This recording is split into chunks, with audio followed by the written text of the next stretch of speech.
ஒரு மக்களுக்கு நல்ல குடிநீர் கொடுக்க வேண்டும், நல்ல சுகாதார வசதி கொடுக்க வேண்டும், நல்ல மருத்துவ வசதி கொடுக்கணும், தடையெல்லாம் மின்சாரம் கொடுக்க வேண்டும், விலைவாசி ஏறாம பார்த்துக்க வேண்டும், நல்ல பாதுகாப்பு கொடுக்க வேண்டும். இதெல்லாம் அண்ணா திமுக ஆட்சியில மக்களுக்கு கிடைச்சது. ஆனால் விடியா திமுக ஆட்சியில அத்தனையும் கிடைக்கல. நான் குறிப்பிட்டது ஏதாவது கிடைச்சிருக்குதா? இன்னைக்கு திராவிட முன்னேற்ற கழகம் ஆட்சி பொறுப்பேற்றவுடன் மின்கட்டண உயர்வு 67% மின்கட்டண உயர்வு, அதே போல வீட்டு வரி 100% உயர்வு, கடவரி 150% உயர்வு,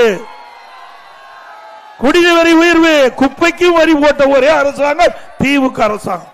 போட்டாங்கல்ல 1000 ரூபாய் அண்ணா திமுக ஆட்சியில் வீட்டு வரி கட்டினா திமுக ஆட்சியில் 2000 ரூபாய் கட்ட வேணும். அண்ணா திமுக ஆட்சியில் கடவரி 1000 ரூபாய் கட்டினா திமுக ஆட்சியில் 2500 ரூபாய் கட்ட வேணும். இப்படி மக்கள் மீது வரி போட்டு மக்கள் தலை மீது சுமை சுமத்திய அரசாங்கம் திமுக அரசாங்கம்.